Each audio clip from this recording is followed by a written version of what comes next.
Hai semuanya, kalian pernah ngalamin gak ada momen-momen dalam hidup di mana saldo rekening terasa kayak jalan tol, lurus, cepat, dan tiba-tiba udah sampai ujung tanpa sadar?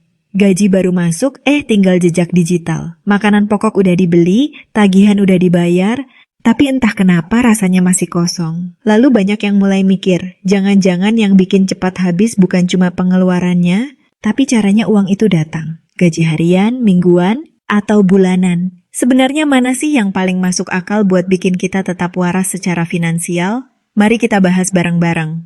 Bayangkan kamu bekerja hari ini dan hari itu juga langsung digaji. Gaji harian. Kayaknya seru ya? Ada rasa puas yang langsung terasa. Kerja, dapat duit selesai. Nggak ada drama nunggu tanggal sekian. Nggak ada kekhawatiran saldo nyangkut. Rasanya kayak main game yang setiap kali menang langsung dapat reward. Tapi ternyata, kesenangan yang instan juga bisa berubah jadi jebakan. Karena uang datang cepat, otak pun merasa bebas.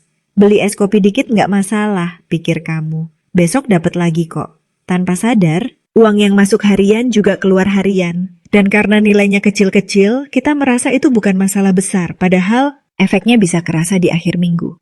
Berbeda dengan gaji mingguan, ritmenya sedikit lebih teratur. Kamu tahu bahwa setiap akhir pekan akan ada pemasukan. Nggak terlalu sering, tapi juga nggak bikin was-was seperti menunggu sebulan penuh. Ini semacam kompromi antara kepuasan cepat dan kontrol yang masih bisa dijaga. Gaji mingguan seperti camilan sehat, cukup buat bikin tenang, tapi nggak bikin kekenyangan dan terlena. Kamu bisa ngatur uang dalam blok-blok waktu yang lebih pendek, sambil tetap punya ruang buat refleksi. Tapi tetap saja, semuanya balik ke cara mengatur. Kalau kamu termasuk yang susah nahan keinginan, ya gaji mingguan juga bisa ludes dalam 2 hari. Lalu, ada sistem yang paling umum, gaji bulanan. Sekali datang, besar, dan harus cukup buat hidup selama sebulan. Ini adalah sistem klasik yang bikin kita merasa kayak jenderal perang. Harus punya strategi. Harus bisa baca situasi dan tahu kapan harus menyerang dan kapan harus bertahan. Di awal bulan, kamu merasa seperti orang kaya. Tapi di minggu terakhir, kamu bisa merasa seperti mahasiswa kos yang hidup dari mie instan. Justru disitulah pelajaran pentingnya muncul. Sistem gaji bulanan memaksa kita berpikir panjang, dan kalau kamu bisa bertahan di dalamnya, kamu bakal tumbuh jadi pribadi yang jauh lebih sabar dan terlatih. Pertanyaannya sekarang, dari semua itu, mana yang paling sehat secara mental? Mana yang bikin kita nggak cuma mampu beli, tapi juga mampu tenang? Kita harus sadar bahwa uang bukan cuma angka di rekening. Dia punya efek yang besar terhadap cara berpikir dan cara merasa. Uang yang masuk setiap hari bisa bikin kita merasa aman secara cepat, tapi juga cepat lepas kendali. Karena otak kita lebih gampang merasa berhak untuk belanja ketika baru saja dapat duit. Gaji harian memberi semacam rasa bahwa hasil kerja langsung dihargai, tapi juga membuat kita sering terjebak dalam kepuasan sesaat. Gaji mingguan memberikan waktu yang pas buat mengevaluasi. Minggu ini pengeluaran berlebihan atau enggak, tapi ya, tetap harus punya kedisiplinan. Tanpa itu, ritme mingguan juga bisa jadi bumerang.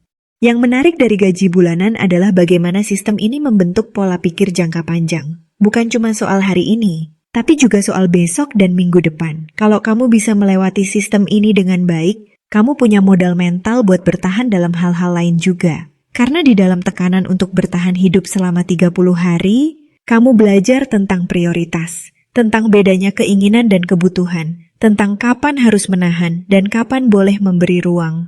Tapi kembali lagi, semuanya tergantung pada situasi masing-masing. Kalau kamu kerja lepas atau harian, ya memang mungkin cuma bisa gaji harian. Kalau kamu kerja tetap tapi proyekan, mungkin dapat mingguan. Tapi di balik semua itu, kamu tetap bisa bertanya, kalau boleh pilih, cara mana yang paling cocok buat gaya hidup? Setiap orang punya kepribadian yang berbeda. Ada yang impulsif banget. Lihat barang lucu dikit langsung pengen beli. Buat orang seperti ini, gaji bulanan mungkin justru menyelamatkan karena jarang ketemu uang, jadi lebih sedikit godaan. Tapi kalau kamu tipe yang suka mencatat pengeluaran, suka tracking dan disiplin, bisa jadi kamu cocok dengan sistem harian atau mingguan. Kamu tahu cara ngatur uang kecil secara konsisten, dan kamu menikmati proses itu. Uang itu kayak irama hidup, terlalu cepat bikin kacau, terlalu lambat bikin frustrasi. Idealnya kita punya ritme yang pas, yang bikin kita tetap bisa menikmati hasil kerja, tapi juga tetap bisa berpikir sebelum bertindak. Kadang yang bikin stres bukan karena uangnya sedikit, tapi karena ketidakpastian kapan uang itu datang lagi. Kamu mungkin lebih tenang saat tahu uangmu terbatas tapi terjadwal, dibanding ketika kamu pegang banyak uang tapi nggak yakin kapan dapat lagi. Ada juga cerita dari seorang freelancer yang bilang kalau dia lebih nyaman digaji mingguan daripada bulanan. Katanya, ketika uang datang dalam jumlah besar sekaligus, justru muncul rasa stres. Bingung harus dipakai untuk apa duluan, karena semua kebutuhan terasa penting dan mendesak. Tapi saat penghasilannya datang sedikit demi sedikit, dia justru bisa fokus satu persatu. Katanya lagi, rasa tenang itu kadang bukan soal punya banyak, tapi soal alurnya jelas dan terukur. Keterbatasan yang teratur ternyata bisa jauh lebih menenangkan daripada kelimpahan yang datang tanpa ritme. Kemudian sisi lain yang jarang dibahas adalah efek sosial dari sistem gaji. Gaji bulanan itu cenderung bikin orang fokus pada dirinya sendiri. Tapi gaji harian atau mingguan, terutama di lingkungan kerja informal, seringkali bikin solidaritas lebih tinggi. Misalnya kamu butuh bantuan, temanmu bisa bilang, "Tenang, aku gajian besok, nanti aku bantu." Karena semua orang punya ritme yang mirip, rasa saling tolong juga tumbuh. Kadang bukan soal berapa yang dibagi, tapi soal kepastian bahwa selalu ada yang masuk. Namun tentu aja, nggak ada sistem yang benar-benar sempurna. Gaji harian bisa bikin boros, gaji mingguan bisa jadi terlalu singkat, gaji bulanan bisa bikin stres menumpuk di akhir bulan. Tapi setidaknya, kalau kamu tahu konsekuensinya, kamu bisa menyesuaikan. Mungkin kamu bisa bikin sistem campuran. Misalnya, punya gaji pokok bulanan, tapi pisahkan sebagian untuk gaji pribadi mingguan biar tetap bisa kontrol pengeluaran harian. Atau pakai fitur auto transfer ke dompet digital tiap minggu, walau sebenarnya kamu digaji bulanan. Kalau sekarang kamu merasa sering kehabisan uang di minggu kedua atau ketiga, mungkin bukan karena gaji kamu kurang, tapi karena ritmenya terlalu panjang buat kamu atur sendiri. Coba deh atur ulang, nggak harus drastis. Cukup dengan mengubah cara kamu memperlakukan uang. Anggap aja kamu gajian mingguan. Bagi gaji kamu jadi 4 bagian. Gunakan 1 bagian per minggu. Bisa juga pakai metode amplop digital atau fitur dompet yang bisa mengatur saldo mingguan. Kamu harus tahu bahwa waras secara finansial itu bukan soal punya uang yang banyak, tapi punya kendali atas uang itu. Kamu bisa tidur nyenyak karena tahu kamu masih punya sisa, bukan karena kamu baru gajian. Karena rasa aman itu nggak datang dari jumlah, tapi dari pengelolaan. Kadang kita terlalu fokus mengejar jumlah, lupa bahwa cara menerima dan memakai uang itu juga punya dampak besar. Frekuensi gaji, ternyata, bukan cuma soal teknis perusahaan atau jenis pekerjaan, tapi soal bagaimana kita sebagai manusia menghadapi rasa cukup, rasa takut, rasa ingin, dan rasa puas. Kalau kita bisa menyesuaikan ritme uang dengan ritme hidup kita, mungkin hidup jadi lebih masuk akal.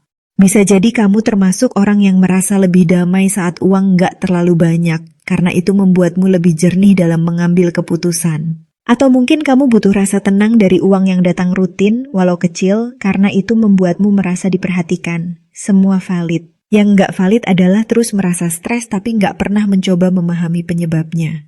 Jadi, kalau kamu mulai mikir, kenapa ya aku selalu merasa kesulitan mengatur uang? Mungkin jawabannya bukan di jumlah gaji, tapi di ritme masuknya. Kamu bisa coba eksperimen. 3 bulan ke depan, jalani sistem pengaturan mingguan. Lalu bandingkan dengan 3 bulan sebelumnya. Lihat mana yang lebih bikin kamu tenang, lebih bisa hidup tanpa drama keuangan.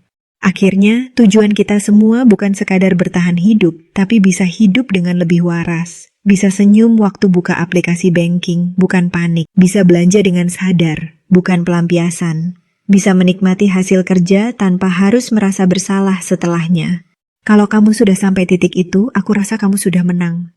Dan kalau kamu mau mulai lebih tertata, sekarang banyak banget alat bantu finansial yang bisa dicoba kayak aplikasi budgeting sampai dompet amplop. Kamu bisa cek beberapa rekomendasi yang aku taruh di kolom deskripsi. Semua bisa membantu kamu pelan-pelan membangun ritme finansial yang lebih sehat, lebih stabil, dan lebih bikin kamu bisa hidup, bukan cuma bertahan. Semoga video ini bermanfaat. See you di next video.